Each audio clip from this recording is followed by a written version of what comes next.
नमस्कार, मैं शंभू कुमार सिंह और आप देख रहे हैं नेशनल दस्तक का फेसबुक पेज लाइव। इस समय मैं लाइव हूं और अभिषेक हमारे साथ हैं। दिल्ली में एक विभत्स घटना होती है।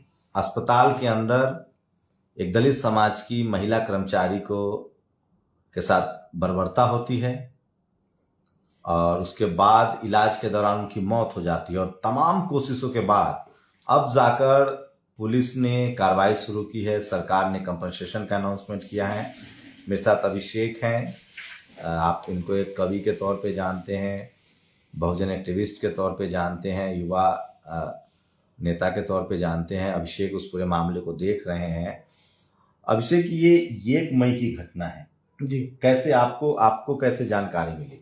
दरअसल हमारे पास उनका एक जो बेटा है जिनकी डेथ हो गई महिला की, अच्छा। हाँ, मैं नाम नहीं लूंगा। हाँ। उनके बेटे का जो है कॉल आता है हमारे जो प्रतिनिधि हैं राजपाल सिंह, उनके पास कॉल आता है। तो वो रो के बताता है कि मेरी मम्मा के साथ इस तरह की घटना हो गई है और पुलिस इसमें आनाकानी कर रही है, हमें मिलने भी नहीं दे रही है और हमें ना वहां तक पहुंचने दे रही है, ना ये बताया जा रहा है कि आखिर किसने किया है। पुलिस ये बता रही है एक आरोपी गिरफ्तार हुआ है, लेकिन कौन गिरफ्तार हुआ है हमें ये भी नहीं बताया जा रहा है।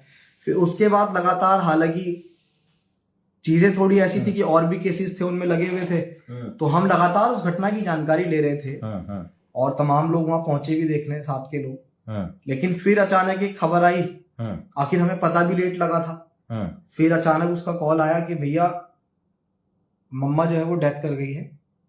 और वो कब डेथ कर गई है?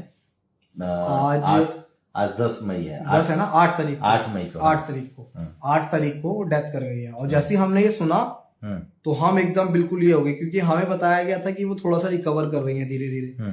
अब बाद में जब वो डेथ कर गई है, जब हम उसके बाद हमने सुबह ट्वीट किया है कि भाई हम हॉस्पिटल पहुंच रहे हैं और हॉस्पिटल स्टाफ से जाके कहाँ एडमिट थी वो? जीबी, जब उनके साथ ये घटनाक्रम हुआ वो जीबी पंथ में कार्यरत थी पिछले 15-16 सालों से। उसके बाद जब उनके साथ ये घटना हुई जीबी पंथ के 3rd फ्लोर पे, मैं तो इसमें पूरा जो हॉस्पिटल स्टाफ है उसको घेरे में लेता हूँ कि आपके सीसीटीवी कैमरास और वो जो स्टाफ है जो वहां काम करता है। और ये घटना करीब 10 या 10:30 बजे की बताई जा रही है। उस समय स्टाफ कहाँ था, कैमरास कहाँ थे? भाई उस महिला के साथ इतना बड़ा दुष्कर्म हुआ कि उसकी रेप की गई और उसके बाद उसके प्राइवेट पार्ट में रॉड तक डाला गया। वो चीखी भी होगी, चिल्लाई भी होगी, तो किसी को पता ही नहीं लगा। इसमें हमें कहीं ना कहीं लगता है कि दिल्ली पुलिस जो है वो यहाँ पे किसी न किसी आरोपी को बचा रही है, क्योंकि सिंगल पर्सन जो है इतना बड़ा कार्य कर ही नहीं सकता है। वो जो कृत्य उसके साथ हुआ है महिला के साथ, डॉक्टर्स बता रहे थे कि पेट के अंदर की जितनी भी चीजें हैं वो बिल्कुल खराब हो गई, जिसकी वजह से उसकी डेथ हुई। वो बिल्कुल भी रिकवर कर ही नहीं पाई थी लेडी। और आप एक शख्स जो है वो कैसे कर सकता है? इसमें पुलिस बहुत बड़ा झोल कर रही है और मैं ऑन कैमरा बोल रहा हूं कि इसमें पुलिस जरूर किसी ना किसी व्यक्ति को, ऐसे व्यक्ति को बचा रही है जो या तो पॉलिटिकल वजह से बहुत ज्यादा सशक्त है या फिर पैसे से बहुत ज्यादा सशक्त है। तो एफआईआर तो हुई है, एक आरोपी की गिरफ्तारी भी हुई। एफआईआर जब हुई, एफआईआर हुई 376 और 376D में। एफआईआर SC/ST एक्ट उसमें नहीं लगाया गया। भाई ये जिम्मेदारी किसकी है? पूछताछ कौन करेगा? पुलिस करेगी या वो जो बेचारा जो परिवार में, मतलब ये इतनी दयनीय घटना है कि वो जो लेडी जो डेथ कर गई है वो अपने घर में अकेली कमाने वाली थी। उसके 5 बच्चे हैं और सबसे बड़े बेटे की उम्र जो है वो 20 साल है। मैं ये समझता हूं कि उस पीड़ा में गुजरना ही नहीं, उस पीड़ा को जब आप महसूस भी करेंगे तो वो पीड़ा एक अलग दिखाई देगी। क्योंकि 20 साल का लड़का है, दिल्ली में रेंट पे रह रहे हैं। 1 साल पहले कैंसर से उसके पिता की भी डेथ हो गई। छोटा भाई है वो 17 साल का है, बहन है 12 साल की है, एक और बेटा है 9 साल का है, एक और बेटा है वो 4 से 5 साल का है, सबसे छोटा। मैंने वीडियो भी डाला है। उसके बाद जब हम लोगों ने वहां से बॉडी लेने से इनकार किया, हम विशाल को पहले हम गए, MS से बात की। देखिए सबसे गजब की बात, ये जो कौन है? वो उसका जो लड़का है वो, उसका नाम विशाल, उनका नाम बदला हुआ है। हाँ, ठीक है। हाँ। उसके बाद जो MS है जिससे हम जाके हॉस्पिटल में मिले, जिससे हम हॉस्पिटल में जाके मिले, काफी गहमा गहमी के बाद वीडियोस भी हैं। पहले तो गेट बंद कर दिया गया, फिर बोला MS लंच कर रहे हैं। बे भाई तुम्हारे हॉस्पिटल के अंदर इतना बड़ा कृत्य हो गया, MS को अभी लंच की पड़ी हुई है। वो ये नहीं देख रहा है कि किसको कैसा इंसाफ दिलाना चाहिए, कुछ करना चाहिए। अब यहां पे मैं ये यकीनन कहता हूं, जाती है जो कभी नहीं जाती है। शायद वो महिला दलित ना होकर कोई अपर कास्ट होती तो पूरा हॉस्पिटल सील कर दिया गया होता, और जब तक इंक्वायरी नहीं चलती पूरी इंक्वायरी इसमें खत्म नहीं होती जब तक मैं ये समझता हूं कि उस हॉस्पिटल के अंदर जितना भी स्टाफ है, होता है ना कि किसी थाने के अंतर्गत कोई बड़ा दुष्कर्म होता है तो पूरा स्टाफ जो है बर्खास्त कर दिया जाता है, लेकिन हॉस्पिटल के अंदर जब हम पहुंचे तो कुछ लग ही नहीं जाता कि यहाँ कुछ घटित हुआ है। इतना बड़ा घटनाक्रम भी यहाँ हुआ। और उनका इलाज लेकिन उसमें दूसरे हॉस्पिटल में, LNGP में, उन्हें अर्बन हॉस्पिटल बगल में, उसमें उन्हें एडमिट कराया गया था। और जब उसके बाद हमने MS से बात की, हमने बोला कि भाई इसके बच्चे को जो, तो वो कह रहा था कि अभी रिकॉर्ड में चेक कराएंगे, हमारे यहाँ तो इस तरह का कोई वो ही नहीं करता काम। MS बंद कमरे के अंदर ये कह रहा था कि हमारे यहाँ तो ऐसी कोई महिला काम ही नहीं करती। क्या वो अब अस्पताल इस काम उनके कर्मचारी होने से इनकार कर रहा है? हाँ, उन्होंने बोला कि ऐसा तो कोई है नहीं, बाकी हम रिकॉर्ड में चेक कराएंगे। और मैं 1 हफ्ते बाद पहुंचा था सर, क्योंकि जो महिला के साथ दुष्कर्म हुआ वो 2 तारीख का था और जब महिला की डेथ होगी वो 8 तारीख की बात थी, और हम 8 तारीख को पहुंचे। उसके बाद MS कह रहा है कि हम चेक कराएंगे। दिल्ली पुलिस का कितना क्या रवैया रहा? आप तो सुना है कंपनसेशन के अनाउंसमेंट हुए हैं। इसमें क्या हुआ था कि जब हम उसको लड़के को लेके आ गए, लेके आने के बाद लड़के को हमने उसके घर पे भी नहीं रुकने दिया। इसलिए नहीं रुकने दिया क्योंकि अधिकतर यह होता है कि बॉडी का जब दाह संस्कार हो जाता है ना सर, तो पुलिस का भी काम खत्म, जितने नेता बन रहे हैं सबका काम खत्म, उसके बाद सब अपने अपने घरों में चैन की नींद सोते हैं। कोई भी उनके कुछ, हमने SHO से बोला, वहीं मोर्चरी के बाहर हमने SHO से बोला कि भाई इसमें SC ST में करिए, तो उन्होंने शायद हल्के में लिया, उन्होंने बोला कि हाँ इसमें करवाएंगे। मैंने कहा भाई लिखित रूप में तो, या कुछ बताओ, और वीडियो हम पूछवा रहे हैं। तो हो गई है SC ST एक्ट में केस दर्ज। अब ये मैं उसको पूरा आपको बता रहा हूँ ना कि हुआ क्या क्या, किस तरीके से SC ST जो हमारा हक है उसको लगवाने के लिए हमें क्या क्या करना पड़ा। जब वहां पे हमने अगले दिन पता लगा कि पुलिस पूरे लौ लश्कर के साथ, 2 वैन थी बड़ी बड़ी, उसमें बढ़िया तरीके से पुलिस भरी हुई थी, वो भी SHO, हमारे एरिया के SHO, DCP, ACP, तमाम लोग वहां पे उसके घर पे, और एकदम बिल्कुल बैरिकेड कर दिया गया जैसा हाथरस में भी हुआ। मीडिया बाहर था, उसको मीडिया को अंदर नहीं जाने दिया जा रहा। हम गए, हमने जाके बात की तो वो जो है वो हमें समझा रहे हैं, कानून बता रहे हैं कि तुम्हें पता है कैसे पैसा आएगा, तुम्हें पता है। 1 हफ्ते पहले से उन लोगों को याद नहीं था, लेकिन जब हमने वो सोशल मीडिया पे मामला वायरल हो गया उसके बाद उन लोगों को याद आया। उसके बाद हम शमशान पहुंचे, पता लगा कि जब हम मान ही नहीं रहे थे तो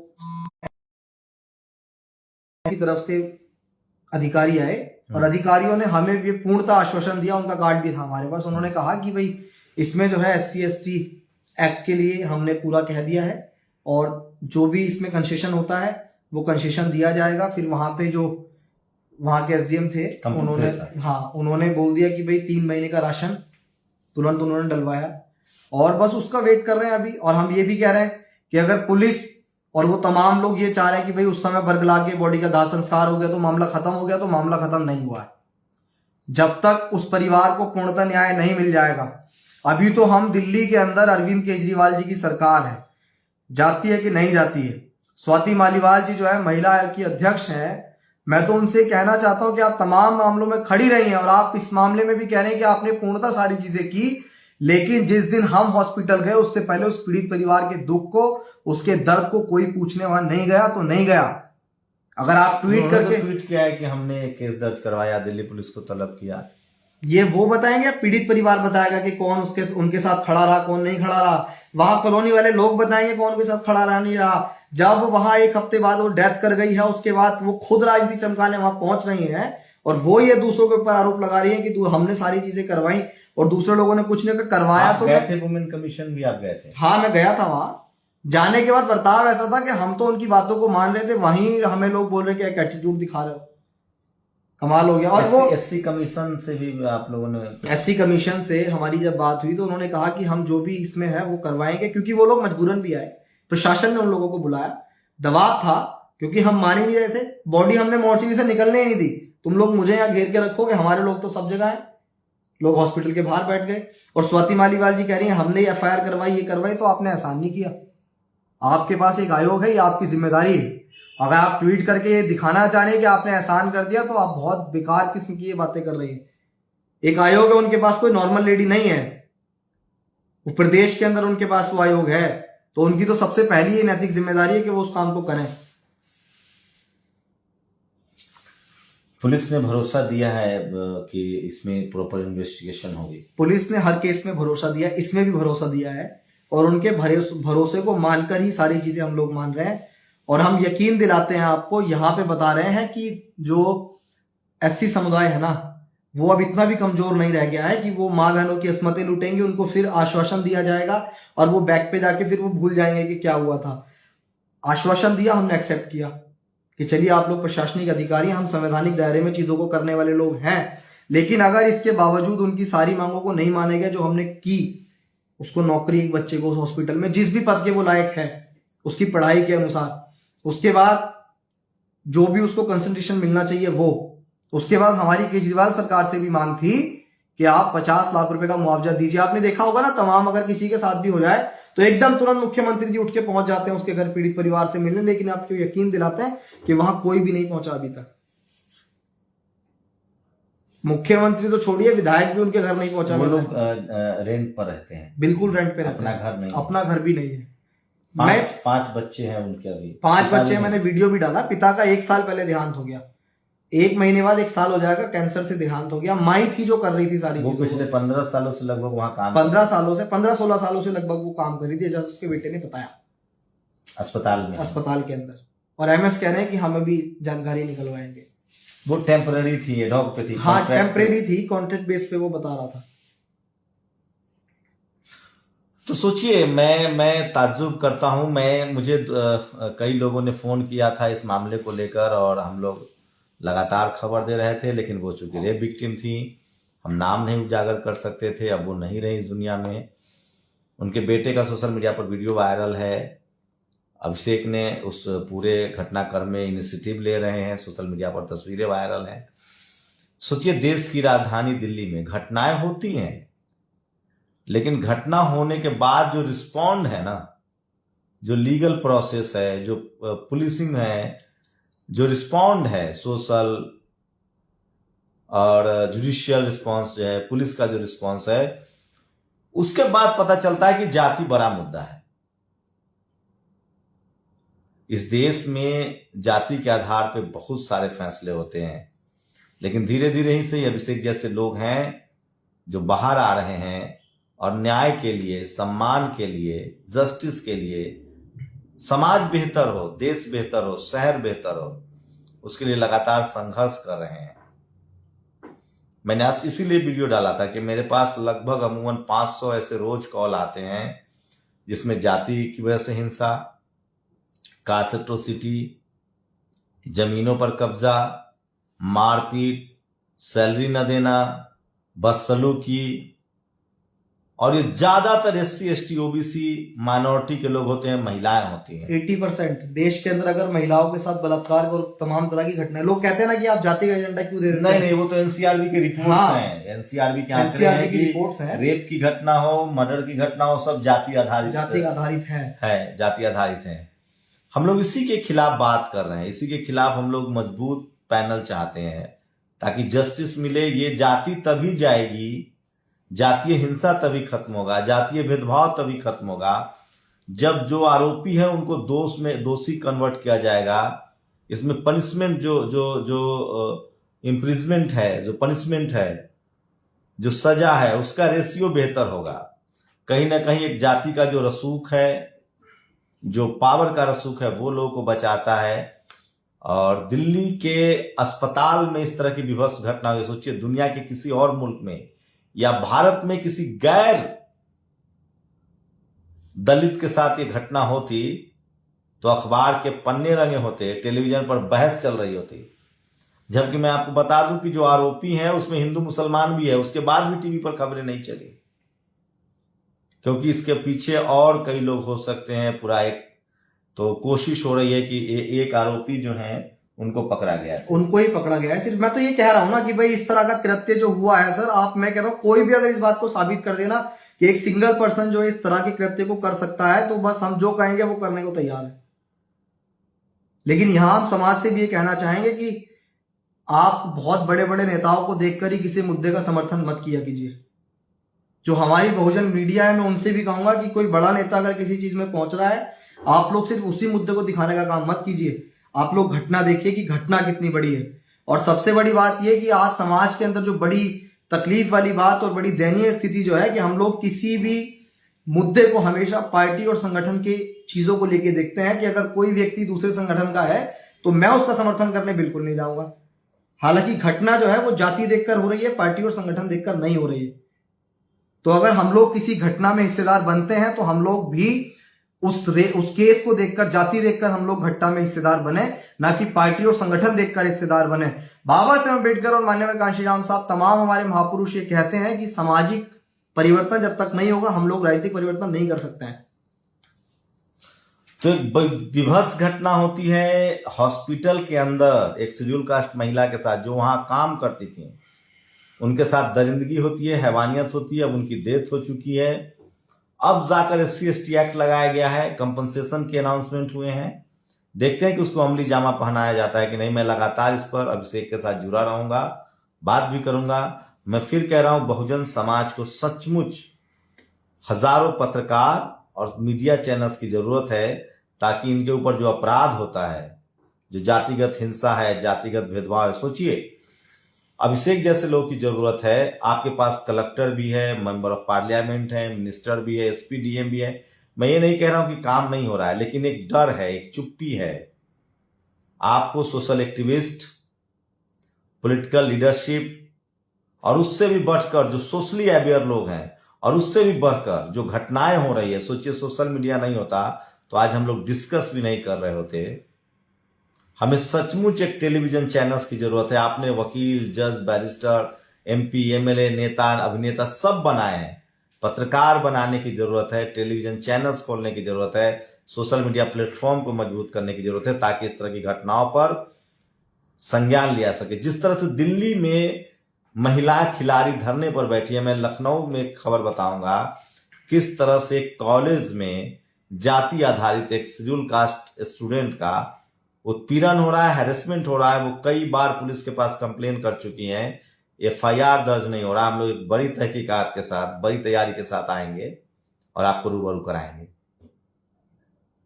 शुक्रिया अभिषेक, हमसे बात। मैं यहाँ पे एक बात और कहना चाहता हूँ। आपने अभी रेसलर के प्रोटेस्ट की बात की, मैं उन रेसलर से भी कहना चाहता हूँ कि आपके साथ जो शोषण हुआ, उससे बड़ा शोषण आपके ही नजदीक पे भी हुआ है। इस मुद्दे को भी आप लोग ट्विटर पे जब तमाम लोगों से तमाम तरह का समर्थन मांग रहे हैं, और ऐसा नहीं है कि हम लोग समर्थन में पहुंचे नहीं है, वो हमारे देश का गौरव है, हम उनके पास गए।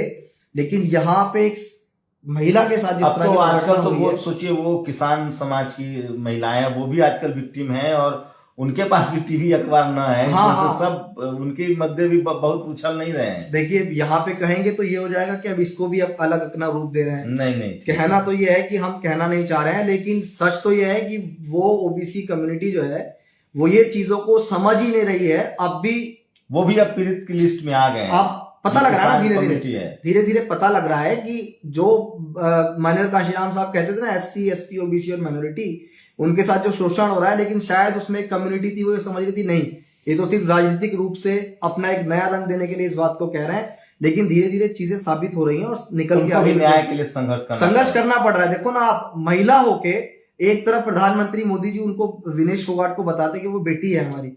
आप देखें, जिस देश में प्रधानमंत्री की बेटी के साथ शोषण होता हो, तो उस देश में और इससे अधिक बड़ी कमजोरी उस प्रधानमंत्री के लिए और क्या हो सकती है। वहां भी जाति का मसला, उनमें भी बिल्कुल जाति की वजह से उनको भी मीडिया ने। मैं ये कह रहा हूँ कि भारत की कड़वी सच्चाई है जाति सर, और वो जाति है जो कभी नहीं जाती है। इस देश में जो हम कहते हैं ब्राह्मण, क्षत्रिय, वैश्य, शूद्र, वो मनुस्मृति खत्म हो गई है, लेकिन आज भी वो स्थापित है देश में, दिमाग में भरा हुआ है लोगों। गुलामी सिर्फ शारीरिक नहीं होती है, मानसिक भी होती है, और आज भी वो मानसिक रूप से जकड़े हुए हैं। तो दिल्ली में, देश की राजधानी दिल्ली के एक बड़े हॉस्पिटल में एक महिला के साथ बर्बरता होती है।